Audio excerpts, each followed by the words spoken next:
कल हम समतल दर्पण के बारे में पढ़ चुके थे और समतल दर्पण की सहायता से हमने किसको पढ़ा था? परावर्तन को पढ़ा था। और परावर्तन के क्या पढ़े थे? हमने नियम पढ़े थे।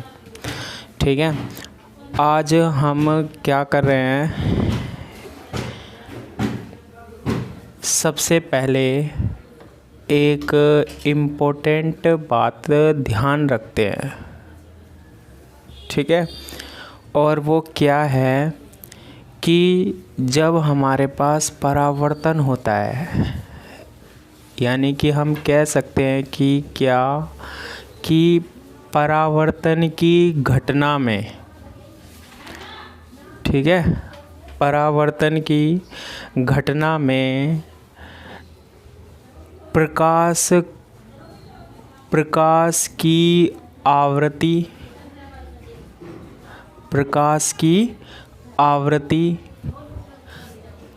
तरंगदैर्ध्य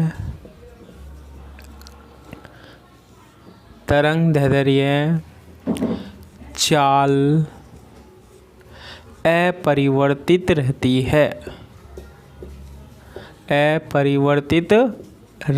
है, लेकिन प्रकाश की तीव्रता परिवर्तित हो जाती है।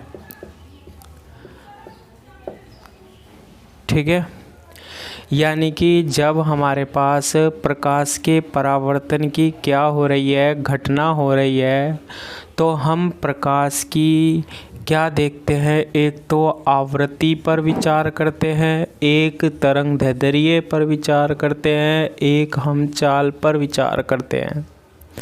ठीक है, तो जब भी प्रकाश का परावर्तन होता है तो प्रकाश की ना तो आवृत्ति चेंज होती है, ना ही तरंगदैर्ध्य चेंज होती है, और ना ही क्या चेंज होती है? चाल चेंज होती है। जैसे हम बात करें कि ये कल हमारे पास क्या था? समतल दर्पण था। मान लो यहाँ से क्या आ रही है? प्रकाश की किरण आ रही है, और इसकी जो हम चाल जानते हैं वो कितनी होती है? 3 × 10⁸ मीटर पर सेकेंड होती है। ठीक है, अब जब इसका क्या होगा? परावर्तन होगा। प्रकाश का क्या हो रहा है? परावर्तन हो रहा है। तो ये जो परावर्तन होगा, परावर्तन के पश्चात जो ये प्रकाश आता है, इसकी चाल कितनी ही रहती है? 3 × 10⁸ मीटर पर सेकेंड रहती है। यानी कि क्या चेंज नहीं हुई हमारे पास? परावर्तन की घटना में चाल चेंज नहीं हुई, तरंगदैर्ध्य चेंज नहीं हुई, और साथ में हम यूँ भी कह सकते हैं इस प्रकाश की क्या भी चेंज नहीं होती है? आवृत्ति भी चेंज नहीं होती है। लेकिन अगर हम बात करें किसकी? प्रकाश की तीव्रता की बात करें, तो प्रकाश की तीव्रता क्या हो जाती है? हमारे पास बदल जाती है। तीव्रता को हम कैसे समझा सकते हैं कि एक हमारे पास क्या है? बड़ा बल्ब है, और एक क्या है? छोटा बल्ब है। बड़ा बल्ब जो है वो ज़्यादा प्रकाश देता है, तो उसकी तीव्रता जो होती है वो क्या होती है? ज़्यादा होती है। छोटा बल्ब जो है वो कम प्रकाश देता है, उसकी तीव्रता क्या होती है? कम होती है। ठीक है, तो कहने का मतलब है ज़्यादा प्रकाश आ रहा है, उसके बाद जैसे ही पृष्ठ पर पड़ता है तो जो प्रकाश जाता है उसकी तीव्रता क्या हो जाती है? कम हो जाती है। ये कौन सी घटना में हम देखते हैं? परावर्तन की घटना में देखते हैं। ठीक है, तो ये एक इम्पोर्टेंट बात है किसकी? परावर्तन की। इसके बाद हमने कल समतल दर्पण पढ़ा था, तो हम क्या करते हैं? समतल दर्पण की विशेषताएं और देख लेते हैं। समतल दर्पण की क्या विशेषता?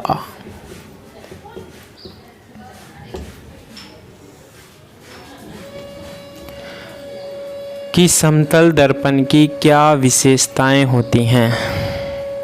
ठीक है, समतल दर्पण की विशेषता में सबसे पहले हम एक विशेषता की बात करते हैं, क्या कि प्रतिबिंब, क्या प्रतिबिंब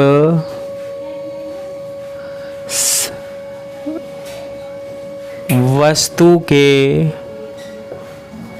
प्रतिबिंब वस्तु के बराबर बनता है। समतल दर्पण का पहला गुण क्या है कि जो प्रतिबिंब होता है वो वस्तु के क्या बनता है, बराबर बनता है।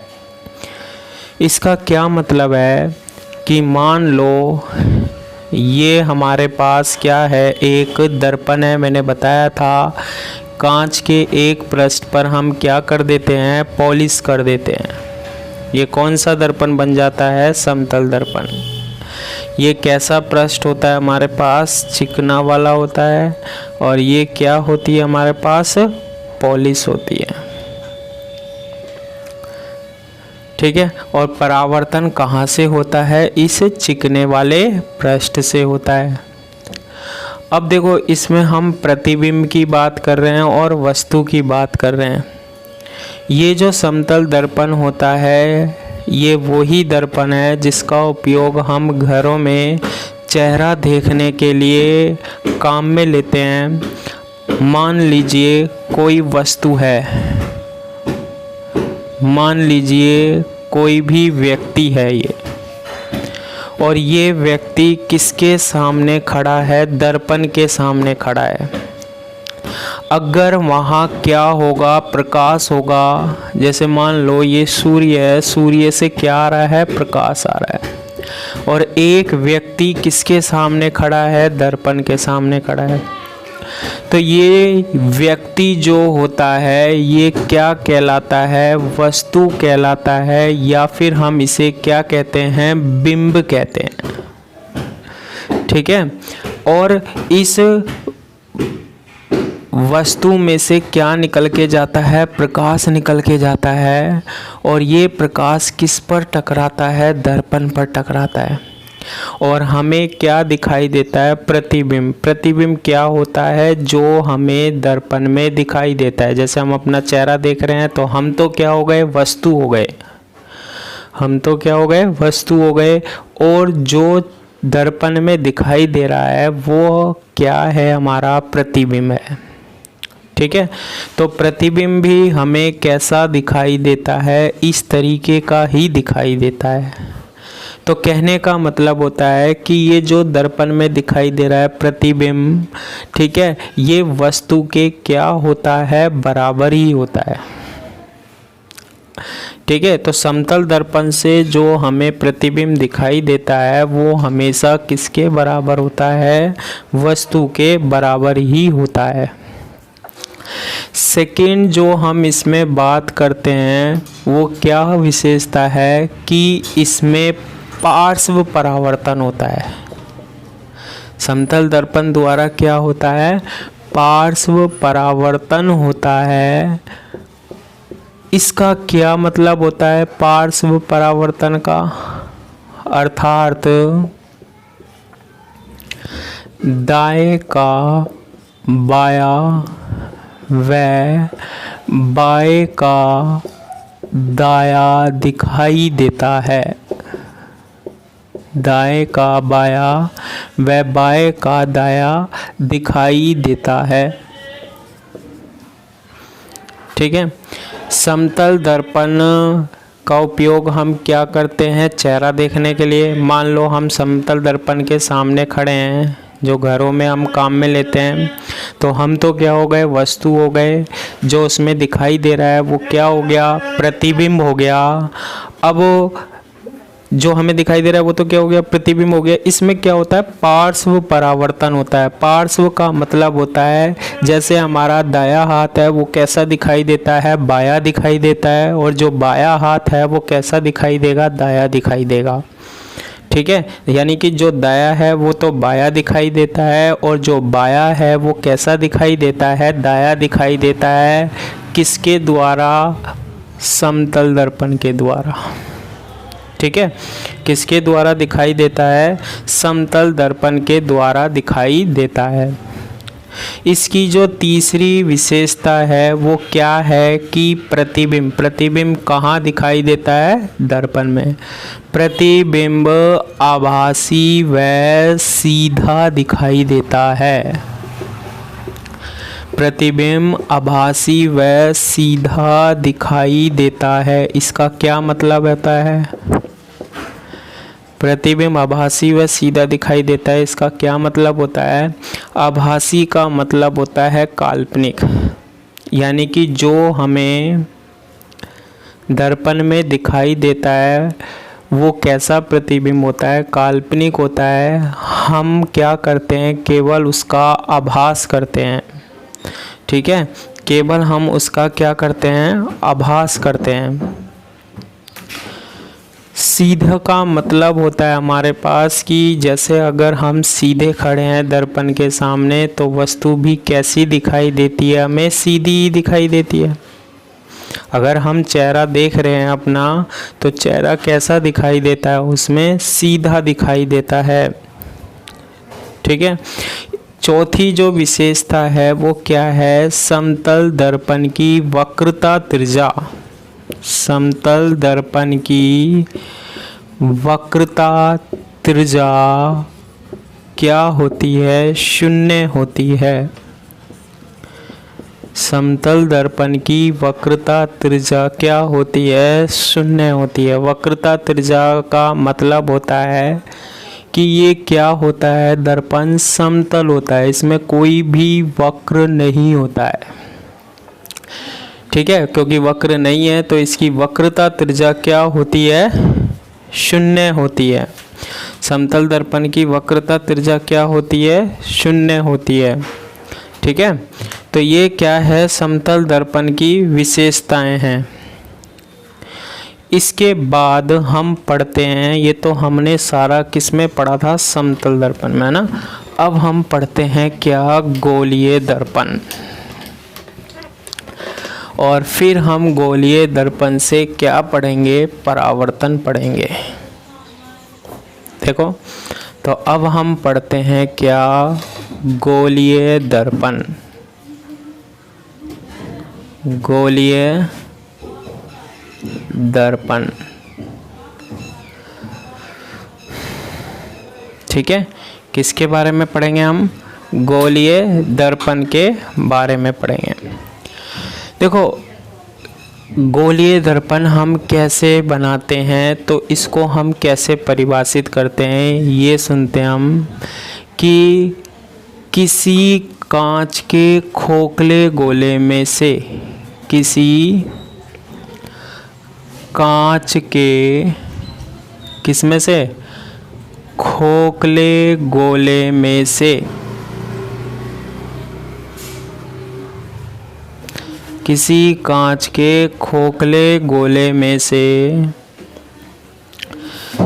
कुछ भाग काटकर, कुछ भाग काटकर उसके एक पृष्ठ पर पॉलिश कर दी जाए। उसके एक पृष्ठ पर पॉलिश कर दी जाए तो बनने वाली युक्ति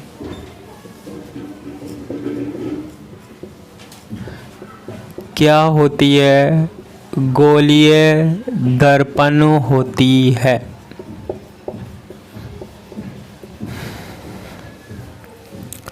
ठीक है, हम समतल दर्पण के बारे में पढ़ चुके थे पहले ही। अब हम कौन सा दर्पण बना रहे हैं? गोलीय दर्पण। किसी कांच के खोखले गोले में, देखो खोखला गोला क्या होता है? जैसे कि हमारे पास क्या होती है? फुटबॉल होती है। तो फुटबॉल में अंदर स्पेस होता है, यानी कि वो कैसी होती है, खोखली होती है। ये जो फुटबॉल बनी होगी, ये जो खोखला गोला बना होगा, वो किसका बना होगा, कांच का बना होगा। किसका बना होगा, कांच का बना होगा। तो ये हमने मान लिया कि ये हमारे पास क्या है, कांच का क्या है, खोखला गोला है। क्या है, कांच का खोखला गोला। किसकी तरह है ये, फुटबॉल की तरह। में से कुछ भाग काट कर, देखो इसमें से हमने क्या किया, मान लो ये कुछ भाग हमने क्या कर लिया, काट लिया। ये कुछ भाग हमने क्या कर लिया, इसमें से काट लिया। ये इतना भाग हमने क्या कर लिया, काट लिया। और काट कर हमने यहाँ अलग रख दिया। ठीक है, काट कर हमने क्या कर लिया, अलग रख दिया किसी कांच के खोखले गोले में। ये कांच का क्या है, खोखला गोला है। इसमें से हमने क्या करा, कुछ भाग काट दिया, ये कटा हुआ भाग आ गया। उसके एक पृष्ठ पर पॉलिश कर दी जाए। अब देखो इसमें कितने पृष्ठ है, एक तो है हमारे पास ये अंदर वाला पृष्ठ, इसे बोलते हैं दबा हुआ पृष्ठ, है ना। और एक पृष्ठ कहाँ पर है, ये बाहर की तरफ, ये क्या है हमारे पास, उभरा हुआ पृष्ठ। तो हमें पता लग रहा है कि जब हम कांच के गोले से कुछ भाग काट लेते हैं तो उसमें कितने पृष्ठ बनते हैं, 2 पृष्ठ बनते हैं। अब पॉलिश किधर की जाए, तो उसमें 2 कंडीशन आती है कि या तो हम अंदर वाले भाग पर पॉलिश कर दें, या फिर हम क्या कर दें, बाहर वाले भाग पर क्या कर दें, पॉलिश कर दें। तो हम इसको अब ना तो समझ में आ रहा अंदर करें या बाहर करें, तो ऐसी कंडीशन के लिए हम सेकंड कंडीशन ले लेते हैं। ठीक है, अब देखो सबसे पहले ये है क्या, कांच ही तो है। ये क्या है, कांच ही है। हम क्या करते हैं, इसके बाहर वाले पृष्ठ पर क्या कर देते हैं, पॉलिश कर देते हैं। जैसे कल हमने समतल दर्पण में करी थी, लेकिन आज ये कैसा बन रहा है हमारे पास, गोलीय बन रहा है। ठीक है, कौन से पृष्ठ पर हमने पॉलिश करी है, बाहर वाले पृष्ठ, यानी उभरा हुआ पृष्ठ जो है हमारे पास। इसमें हम क्या करते हैं, दबे हुए पृष्ठ पर क्या कर देते हैं, पॉलिश कर देते हैं। कौन से पृष्ठ पर पॉलिश कर देते हैं, दबे हुए पृष्ठ पर क्या कर देते हैं, पॉलिश कर देते हैं। समझना ध्यान से कि कांच का जो है खोखला गोला है, उससे कुछ भाग हम काट कर लिया है। काटने के बाद हमें एक भाग पर क्या करनी है, एक पृष्ठ पर क्या करनी है, पॉलिश करनी है। इसमें 2 पृष्ठ आ रहे हैं भाई, अंदर वाले पर करें या बाहर वाले पर करें, है ना, दर्पण बनाने के लिए। तो एक बार हमने बाहर वाले पर कर दिया और एक बार कहाँ कर दिया, अंदर वाले पर कर दिया। अंदर वाला क्या होता है, दबा हुआ, और बाहर वाला हम किसे बोलते हैं, उभरा हुआ पृष्ठ बोलते हैं। ठीक है, तो जब हम बाहर वाले यानी उभरे हुए पृष्ठ पर पॉलिश करते हैं तो ये जो दर्पण बनता है वो कौन सा दर्पण कहलाता है, हमारे पास अवतल दर्पण कहलाता है। ठीक है, अवतल दर्पण कैसे बनाते हैं, जब उभरे हुए पृष्ठ पर क्या होती है, पॉलिश होती है। अब प्रकाश का परावर्तन किससे होगा, दबे हुए पृष्ठ पर, यानी प्रकाश यहाँ से आएगा और ऐसे टकरा कर चला जाएगा। परावर्तन की घटना तो वही सेम होगी इसमें, बस ये कैसा बन गया हमारे पास दर्पण, गोलीय बन गया, है ना। सेकंड स्थिति क्या है कि जब हमारे पास दबे हुए पृष्ठ पर क्या होती है, पॉलिश होती है, तो ये कौन सा दर्पण बन जाता है हमारे पास, उत्तल दर्पण बन जाता है। कौन सा दर्पण बनता है, उत्तल दर्पण। तो दर्पण जो होते हैं गोलीय दर्पण, वो कितने प्रकार के बना दिए हमने, 2 प्रकार के होते हैं। एक तो होता है अवतल दर्पण और दूसरा क्या होता है, उत्तल दर्पण होता है। अवतल दर्पण क्या होता है, जिसके कौन से पृष्ठ पर, उभरे हुए पृष्ठ पर, जिसके उभरे हुए पृष्ठ पर क्या होती है, पॉलिश होती है। जिसके उभरे हुए पृष्ठ पर क्या होती है, पॉलिश होती है। वो कौन सा दर्पण होता है, अवतल दर्पण होता है। उत्तल दर्पण क्या होता है, जिसके दबे हुए पृष्ठ पर, जिसके दबे हुए पृष्ठ पर क्या होती है, पॉलिश होती है। वो कौन सा दर्पण कहलाता है हमारे पास, उत्तल दर्पण कहलाता है। ठीक है, तो अब हम इन दर्पणों की सहायता से प्रतिबिंब बनना देखेंगे कि किस तरीके से बनता है।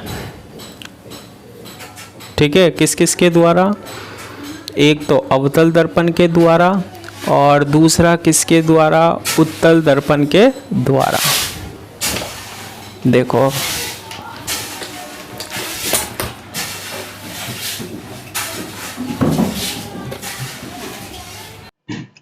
ना, तो हमने क्या पढ़ लिया, अवतल दर्पण और दूसरा क्या, उत्तल दर्पण, है ना। अवतल दर्पण क्या होती है हमारे पास, जिसमें उभरे हुए पृष्ठ पर क्या होती है, पॉलिश। और उत्तल दर्पण क्या होता है, जिसमें दबे हुए पृष्ठ पर क्या होती है, पॉलिश होती है। ठीक है, तो अब हम पढ़ते हैं दर्पण से संबंधित क्या परिभाषाएं।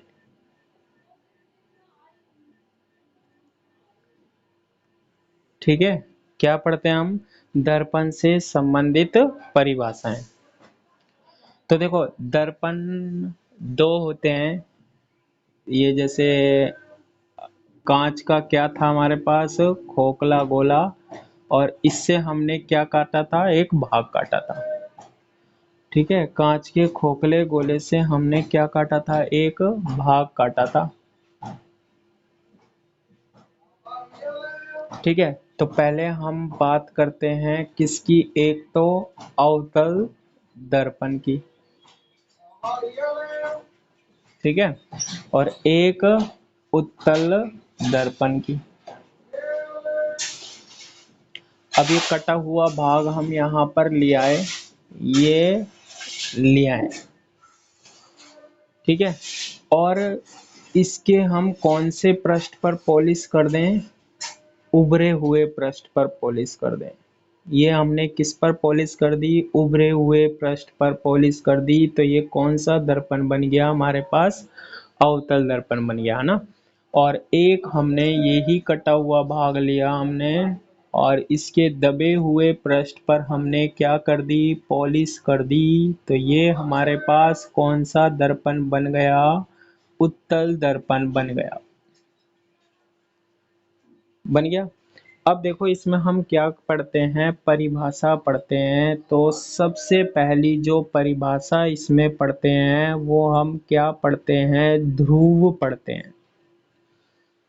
ठीक है, क्या पढ़ते हैं हम, ध्रुव पढ़ते हैं। ध्रुव क्या होता है कि ये जो दर्पण होता है हमारे पास, इसका मध्य बिंदु क्या कहलाता है, ध्रुव कहलाता है। ठीक है, ये जो हमारे पास दर्पण है, इसका ये मध्य बिंदु क्या कहलाता है, ध्रुव कहलाता है। इसे हम O या P से क्या कर सकते हैं, व्यक्त कर सकते हैं। इसमें भी अगर हमें ध्रुव देखना है तो ये जो दर्पण है, इसका मध्य बिंदु क्या कहलाता है हमारे पास, ध्रुव कहलाता है। तो पहली परिभाषा क्या है कि ध्रुव क्या होता है, ध्रुव क्या है, दर्पण का मध्य बिंदु क्या कहलाता है, ध्रुव कहलाता है, चाहे वो अवतल दर्पण हो या फिर क्या हो, उत्तल दर्पण हो। ठीक है, सेकंड जो हम इसमें बात करते हैं वो किसकी करते हैं, वक्रता केंद्र की बात करते हैं। और इसे हम किससे व्यक्त करते हैं, C से व्यक्त करते हैं। ठीक है, किसकी बात करते हैं, वक्रता केंद्र की बात करते हैं कि वक्रता केंद्र क्या होता है दर्पणों में। तो इसकी क्या परिभाषा होती है कि दर्पण को जिस गोले से काटकर बनाया जाता है, दर्पण को जिस गोले से काटकर बनाया जाता है, उस गोले का केंद्र क्या कहलाता है, वक्रता केंद्र कहलाता है। दर्पण को जिस गोले से काटकर बनाया जाता है उस गोले का केंद्र क्या कहलाता है? वक्रता केंद्र कहलाता है। जैसे ये जो है हम किसमें से काट के लाए हैं? गोले में से। ये पहले क्या था? हमारे पास गोला था। पहले क्या था? हमारे पास गोला था।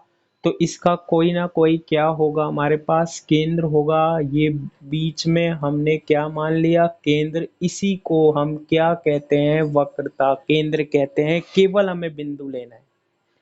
अब बाकी ये गोला नहीं रहा तो हम इसको क्या कर देते हैं? हटा देते हैं। इसको हमने क्या कर दिया? हटा दिया। तो कहने का मतलब है कि वक्रता केंद्र क्या होगा? दर्पण को जिस गोले से काटकर बनाया गया है उस गोले का केंद्र क्या कहलाता है? वक्रता केंद्र कहलाता है। अगर हम उत्तल दर्पण की बात करें, ठीक है, तो उत्तल दर्पण में भी ऐसे गोला बनाकर देख लो। इसका कहीं ना कहीं क्या होगा? केंद्र होगा। इसे हमने किससे व्यक्त कर दिया? सी से। ये क्या कहलाता है? हमारे पास वक्रता केंद्र कहलाता है। अब क्योंकि ये गोला नहीं है तो हम इस भाग को क्या कर देते हैं? हटा देते हैं। तो वक्रता केंद्र की परिभाषा क्लियर है कि दर्पण को जिस गोले से काटकर बनाया जाता है उस गोले का केंद्र क्या कहलाता है? वक्रता केंद्र कहलाता है। तीसरी जो हम परिभाषा की बात करते हैं वो हम किसकी बात करते हैं? मुख्य अक्ष की बात करते हैं। किसकी बात करते हैं? मुख्य अक्ष की बात करते हैं। मुख्य अक्ष क्या होता है? ये जो वक्रता केंद्र होता है और ये जो ध्रुव होता है हमारे पास, इन दोनों को मिलाने वाली रेखा क्या कहलाती है? मुख्य अक्ष कहलाती है। मुख्य अक्ष की परिभाषा क्या होती है? ये देखो, ये क्या है? वक्रता केंद्र है और ये क्या है? हमारे पास ध्रुव है। वक्रता केंद्र और ध्रुव को मिलाने वाली रेखा क्या कहलाती है? मुख्य अक्ष कहलाती है। तो ये तो क्या है? हमारे पास वक्रता केंद्र और ये क्या है? ध्रुव। दोनों को मिलाने वाली रेखा क्या कहलाती है? ये मुख्य अक्ष कहलाती है। तो ये इस तरीके से हम किसको परिभाषित करते हैं? मुख्य अक्ष को क्या करते हैं? परिभाषित करते हैं। इसके बाद हम अगला नंबर देखते हैं। मुख्य अक्ष के बाद हम किसकी बात करते हैं? वक्रता त्रिज्या की बात करते हैं। और वक्रता त्रिज्या को हम किससे व्यक्त करते हैं? आर से व्यक्त करते हैं। किससे व्यक्त करते हैं? आर से व्यक्त करते हैं। वक्रता त्रिज्या की क्या परिभाषा होती है कि ये तो क्या है? हमारे पास वक्रता केंद्र है और ये क्या है? हमारे पास ध्रुव है। ठीक है। वक्रता केंद्र और ध्रुव के मध्य की दूरी को क्या कहते हैं? हम वक्रता त्रिज्या कहते हैं। वक्रता त्रिज्या क्या होती है? वक्रता केंद्र और ध्रुव के मध्य की दूरी को क्या कहते हैं? वक्रता त्रिज्या कहते हैं। ये हमारे पास ध्रुव, ये हमारे पास वक्रता केंद्र। वक्रता केंद्र और ध्रुव के मध्य की दूरी को क्या कहते हैं? हम वक्रता त्रिज्या कहते हैं। क्लियर है वक्रता त्रिज्या? इसके बाद हम अगली परिभाषा पढ़ते हैं। किसकी? फोकस बिंदु की पढ़ते हैं। किसकी पढ़ते हैं हम? फोकस बिंदु क्या होता है? इसे हम व्यक्त करते हैं किससे? एफ से। किससे व्यक्त करते हैं हम? एफ से व्यक्त करते हैं। देखो, फोकस बिंदु को हम कैसे समझा सकते हैं? सबसे पहले हम किस में देखेंगे? अवतल दर्पण में देखेंगे। और फिर हम फोकस बिंदु को किस में देखेंगे? उत्तल दर्पण में देखेंगे। ठीक है। तो फोकस बिंदु को समझाने के लिए मान लो यहाँ हमारे पास क्या है? प्रकाश स्रोत है। यहाँ पर क्या है? हमारे पास प्रकाश स्रोत है। और हमने पढ़ा है प्रकाश स्रोत से प्रकाश किसके रूप में आएगा? किरणों के रूप में आएगा। मान लो एक प्रकाश की क्या आ रही है? किरण आ रही है। ये क्या आ रही है? प्रकाश की किरण आ रही है। प्रकाश की क्या आ रही है? किरण आ रही है। और ये क्या है हमारे पास? ये रेखा जो है नीचे वाली, ये कौन सी रेखा है हमारे पास? मुख्य अक्ष है। तो ये जो हमारे पास प्रकाश आ रहा है, प्रकाश की किरण आ रही है, ये मुख्य अक्ष के क्या आ रही है, समांतर आ रही है, पैरेलल आ रही है। मुख्य अक्ष के क्या आ रही है, समांतर आ रही है। फोकस को परिभाषित करने के लिए हम क्या कह रहे हैं कि ये जो मुख्य अक्ष है इसके समांतर यदि कोई किरण आती है, मुख्य अक्ष के समांतर यदि कोई किरण आती है और वो किस पर पड़ रही है, दर्पण पर पड़ रही है। दर्पण का काम वही होता है, क्या कर देना, परावर्तन कर देना। तो ये दर्पण क्या करेगा, परावर्तित कर देगा, इस किरण को परावर्तित कर दिया इसने, ये किरण ऐसे चली गई। अब ये गोलीय दर्पणों में है ना, ये कौन सी किरण होती है, वही हमारे पास आपतित, और ये कौन सी होती है हमारे पास, परावर्तित किरण होती है वही। अब ये किसमें देखेंगे हम, वही परावर्तन के नियम लागू होंगे हमारे पास किसमें, गोलीय दर्पणों में। किसमें लागू होंगे, गोलीय दर्पणों में लागू होंगे। तो ये तो हो गई आपतित किरण, ये परावर्तित किरण। तो देखो मुख्य अक्ष के समांतर आने वाली किरण दर्पण से परावर्तन के पश्चात मुख्य अक्ष के जिस बिंदु से क्या हो रही है, गुजर रही है, यहां से गुजर रही है ना, परावर्तित किरण इस बिंदु से गुजर रही है, इस बिंदु को हम कौन सा बिंदु बोलते हैं, फोकस बिंदु बोलते हैं। क्लियर है फोकस बिंदु की परिभाषा। इसको ऐसे लिख लेना ना, क्या कि मुख्य अक्ष के समांतर आने वाली किरण दर्पण से परावर्तन के पश्चात मुख्य अक्ष के जिस बिंदु से क्या होती है, गुजरती है, ठीक है, उस बिंदु को हम कौन सा बिंदु बोलते हैं, फोकस बिंदु बोलते हैं। ठीक है, उत्तल दर्पण में देखते हैं। मान लो यहां से कोई क्या आ रहा है, प्रकाश आ रहा है, प्रकाश की क्या आ रही है, किरण आ रही है। अब देखो प्रकाश आगे तो जाएगा नहीं, प्रकाश तो आगे तो जाएगा नहीं, ये यहाँ से टकराएगा और ये परावर्तित होकर देखो वायु कांच पर पड़ा और वापस वायु में चला गया, यानी परावर्तन हो गया। अब इसमें फोकस बिंदु कैसे देखेंगे, तो देखो इस परावर्तित किरण को देखना है, इसको हम कहाँ बढ़ाएंगे, पीछे की ओर बढ़ाएंगे, तो ये एक बिंदु पर मिल रही है जिसे हम क्या बोलते हैं, फोकस बिंदु बोलते हैं। क्या बोलते हैं, फोकस बिंदु। तो इसमें क्या परिभाषा बनती है, मुख्य अक्ष के समांतर, मुख्य अक्ष के समांतर आने वाली किरण दर्पण से परावर्तन के पश्चात, ये परावर्तित किरण है, मुख्य अक्ष के जिस बिंदु से आती हुई प्रतीत होती है, मुख्य अक्ष के जिस बिंदु से आती हुई प्रतीत होती है, उस बिंदु को हम कौन सा बिंदु बोलते हैं, फोकस बिंदु बोलते हैं। ठीक है, और लास्ट हम इसमें क्या बात करते हैं, फोकस दूरी की बात करते हैं, जिसे हम किससे व्यक्त करते हैं, स्मॉल एफ से। फोकस दूरी क्या होती है, ये देखो ये हमारे पास क्या है, फोकस बिंदु, और ये क्या है, ध्रुव है। ध्रुव और फोकस के मध्य की दूरी को क्या कहते हैं, हम फोकस दूरी कहते हैं, जिसे हम स्मॉल एफ से क्या करते हैं, व्यक्त करते हैं। ठीक है, फोकस और ध्रुव के मध्य की दूरी को क्या कहते हैं, फोकस दूरी कहते हैं। उत्तल दर्पण में भी देखो, फोकस बिंदु और ध्रुव इन दोनों के मध्य की दूरी को क्या कहते हैं, फोकस दूरी कहते हैं। ठीक है, तो फोकस दूरी क्या हो गया, फोकस बिंदु और ध्रुव के मध्य की दूरी को क्या कहते हैं, फोकस दूरी कहते हैं।